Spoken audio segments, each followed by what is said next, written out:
রসগোল্লা খেতে কে না ভালোবাসেন। ছোট থেকে বড় সকলের প্রিয় মিষ্টিই হলো রসগোল্লা। আর সেটা যদি বাড়িতে ফেটে যাওয়া দুধের ছানা থেকে অনায়াসে আর প্রায় কোনো রকম খরচ ছাড়াই বানিয়ে ফেলতে পারি, তাহলে তো আর কোনো কথাই নেই। বাই দ্য ওয়ে, আমি চন্দনা, আর আপনারা এখন দেখছেন চন্দনা রান্নাঘর।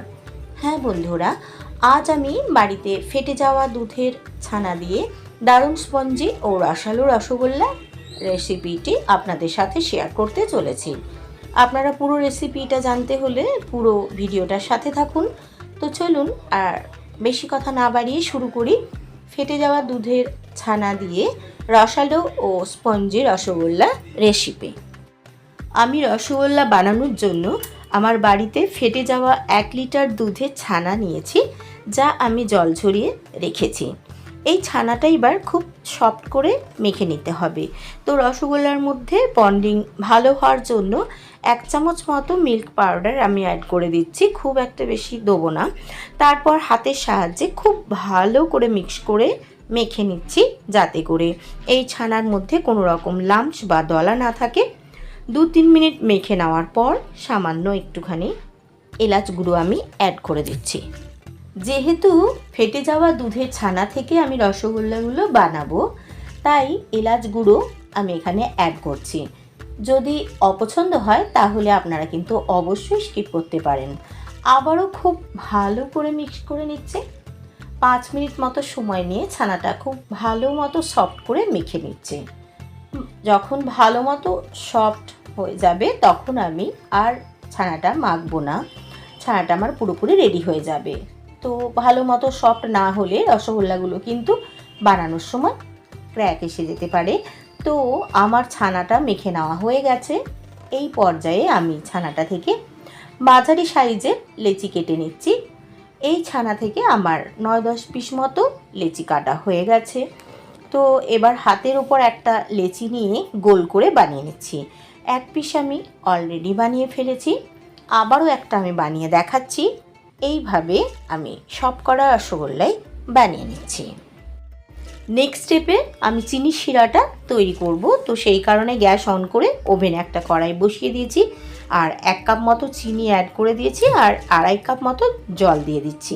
চিনিটা মেল্ট হওয়ার জন্য আমি একটুখানি ওয়েট করব। এই শিরাটা ঘন শিরা হবে না, একেবারে একটা পাতলা শিরা আমি তৈরি করে নেব। চিনিটা প্রায় মেল্ট হয়ে এসেছে।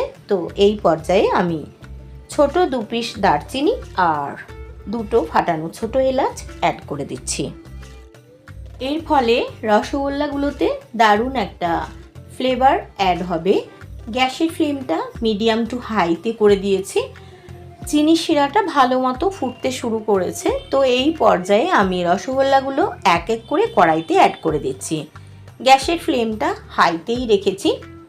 2-1 মিনিট ভালো করে ফোটার পর রসগোল্লাগুলো কিন্তু ওপরে ভেসে উঠবে।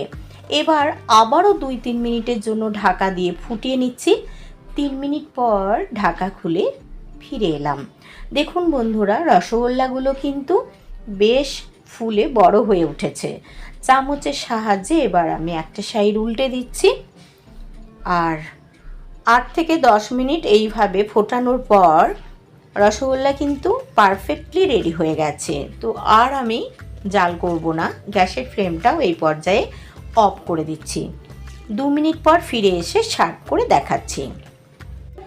আমি রসালো ও স্পঞ্জি রসগোল্লা অলরেডি সার্ভ করে দিয়েছি। একটা হাতে নিয়ে চেপে দেখাচ্ছি যে রসগোল্লাগুলো কতখানি সফট ও স্পঞ্জি আর রসালো হয়েছে। তো আমার আজকের এই রেসিপি যদি আপনাদের ভালো লেগে থাকে তাহলে অবশ্যই লাইক, শেয়ার ও কমেন্ট করতে ভুলবেন না। আর আপনি যদি ফেসবুক থেকে রেসিপিটি দেখেন তাহলে পেজটা ফলো করার, আর ইউটিউব থেকে দেখলে একটা লাইক করারও অনুরোধ জানাই। অবশ্যই আপনারা বাড়িতে এই রেসিপিটি ট্রাই করুন। আর দুধ ফেটে গেলে সেই ছানা দিয়ে অবশ্যই রসগোল্লা বানান, সে নষ্ট করবেন না কখনোই।